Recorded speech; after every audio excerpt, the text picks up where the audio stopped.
La reflexión del día de hoy.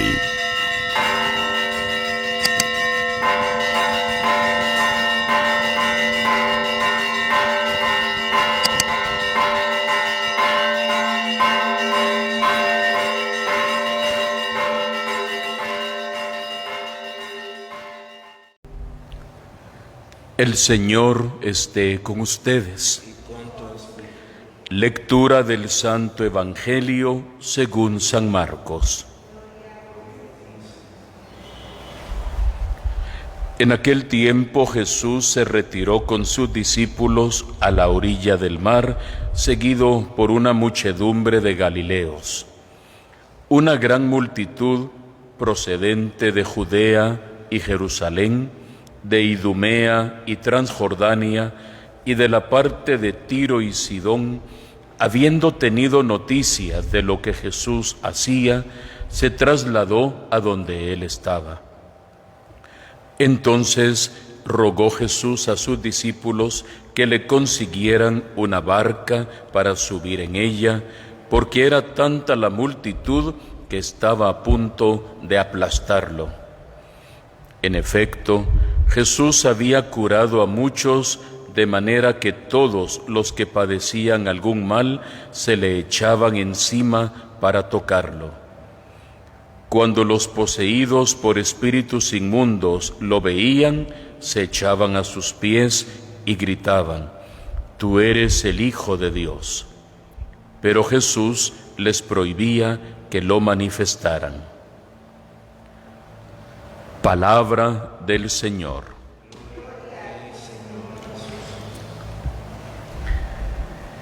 Tratemos de imaginarnos, al menos por algunos segundos, lo que pudo haber significado en la vida de Jesús aquel día, aquel momento en el que una multitud andaba ya junto con él. Y llega a la orilla del lago y otra multitud procedente de los lugares de las comarcas vecinas que escuchamos, Judea, Jerusalén, Transjordania, Tiro y Sidón, se le juntan a la otra multitud con la que ya andaba Jesús. San Marcos hoy en esta noche nos presenta un resumen de todo lo que pasó en ese momento. Era tanta la multitud que Jesús mismo tiene que pedir auxilio de alguna manera y pide que le traigan una barca para subir y al menos desde la barca poder hablar, poder exhortar, poder consolar a los que lo buscan, que son, dice, multitudes, y que era tan fuerte el impacto que estaban causando que afirma, estaban a punto de aplastarlo. Es la palabra literal que utiliza Marcos, lo iban a aplastar. ¿Y quiénes eran los que formaban parte de esa multitud?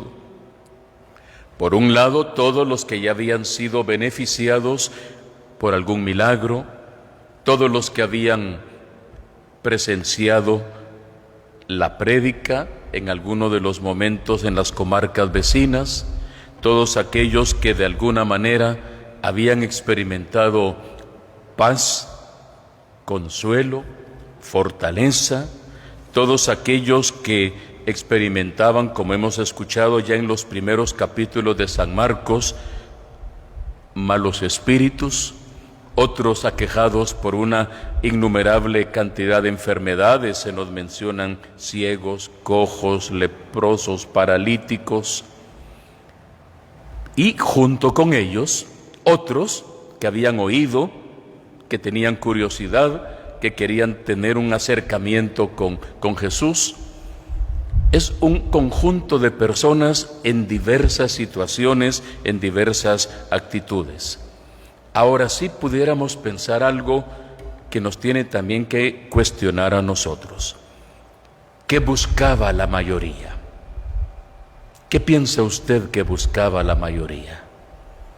¿Buscaban a Jesús o buscaban solamente los beneficios de estar cerca de Jesús? Es una pregunta, repito, fundamental, porque ahí está el meollo de alguna de las actitudes de Jesús que iremos viendo progresivamente.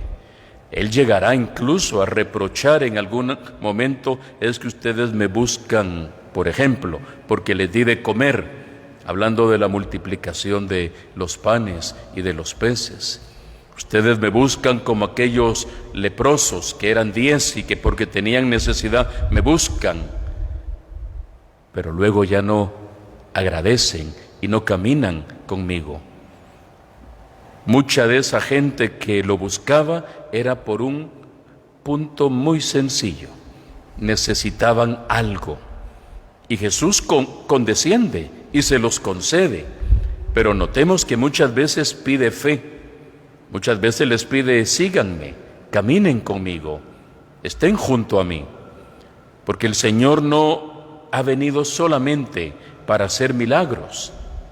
Él ha venido para crear una comunidad, un reino diferente, un reino en el que podamos aprender a vivir y a comportarnos como hermanos. Que hay necesidades, las había en aquel tiempo y las hay ahora, y las seguirán habiendo en el futuro.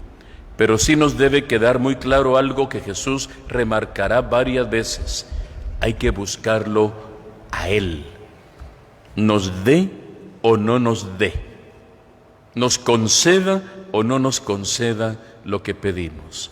Nosotros somos cristianos, y al ser cristianos decimos somos seguidores de una persona, no de las acciones de una persona.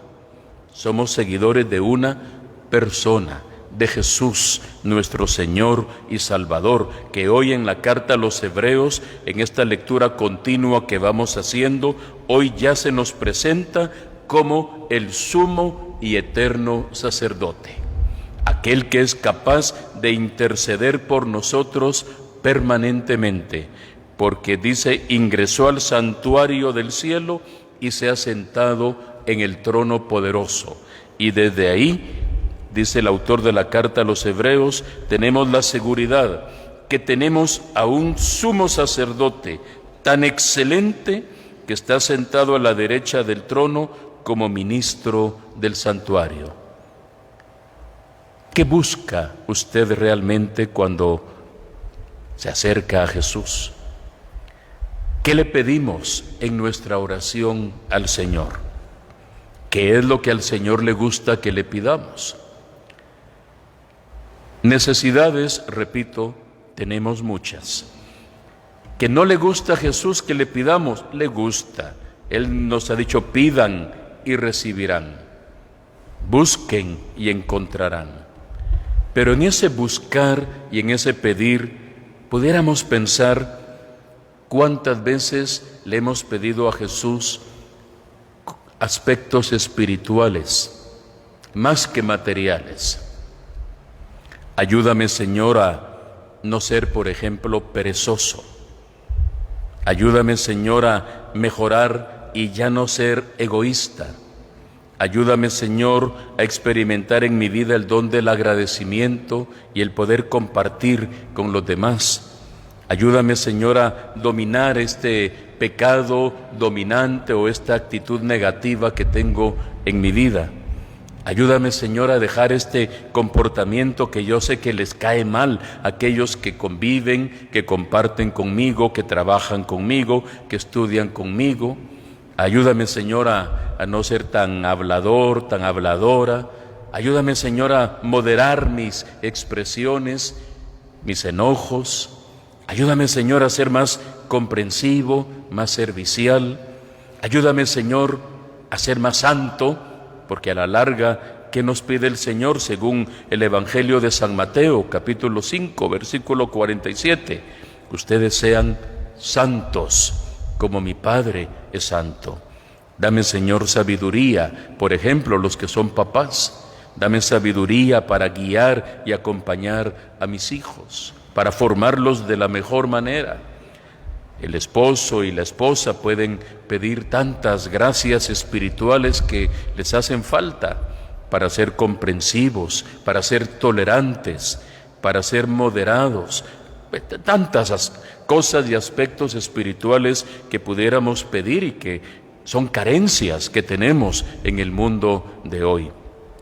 Todo al final puede resumirse en un aprender a amarnos los unos a los otros, porque en eso consiste el mandamiento de Jesús. Mi mandamiento nuevo es que se amen, y en ese amor está el respeto, la comprensión, la ayuda recíproca. Pensemos en el tema de la pandemia que a todos nos preocupa y nos inquieta. ¿Qué nos pide el Señor a todos en medio de la pandemia? Que nos cuidemos. Cuidémonos los unos a los otros, aunque ese cuidado implique que usted se limite y usted diga no, que la invitan a unos 15 años, que la invitan a una boda, que lo invitan a ir a lo que sea. El decir no porque tengo que cuidarme, porque cuidándome cuido a los demás. Eso implica moderación, templanza en nuestro propio ánimo, una renuncia que a veces solitos no lo podemos hacer. Hay que pedirle a Dios la fuerza. Estamos y queremos estar saliendo pronto de esta situación que a todos puede agobiarnos, pero es nuestra realidad y es lo que nos toca vivir. No podemos pedirle solamente al Señor, Señor, quítanos ya la pandemia. Hay cosas que dependen de nosotros. Pensemos entonces, para terminar, ¿qué le pedimos al Señor? ¿Qué le agrada al Señor que le pidamos? Si usted tiene necesidades materiales, también preséntelas. Está en su derecho de pedir por su salud, por su pronta recuperación, por el eterno descanso de sus difuntos, por la prosperidad en su trabajo, en su negocio, por la bendición en un viaje que usted está emprendiendo.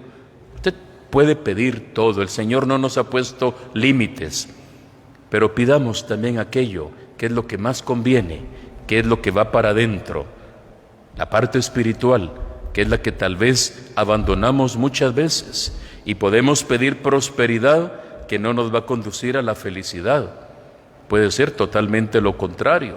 Entonces, qué importante es ir como coadyuvando y poniendo los dos elementos en su mismo equilibrio, lo espiritual y lo material, para que de ahí pueda salir una nueva realidad. El Señor, repito, no nos pone límites. Él nos llegará a decir, mi Padre ha puesto todo en mis manos. Y cuando ustedes pidan, tengan la seguridad que ya han recibido lo que están pidiendo y lo obtendrán. Todo lo ha puesto el Padre en mis manos. Que el Señor, queridos hermanos y hermanas, nos bendiga, nos ilusione con esta palabra, nos cautive y sobre todo nos motive a ver hacia adentro de nosotros. ¿Qué necesito yo hoy en día en mi vida para ser plenamente feliz? ¿Qué es lo que hoy puedo pedirle de todo corazón al Señor y que tal vez nunca me he atrevido a pedir? Tal vez porque nunca me dijeron que podía pedir eso. Y hemos estado pidiendo tal vez pequeñeces, cuando realmente podemos pedir lo más valioso. Que el Señor nos ilumine y que Él nos conceda aquello que realmente cada uno necesita en sus vidas. Que así sea para todos nosotros.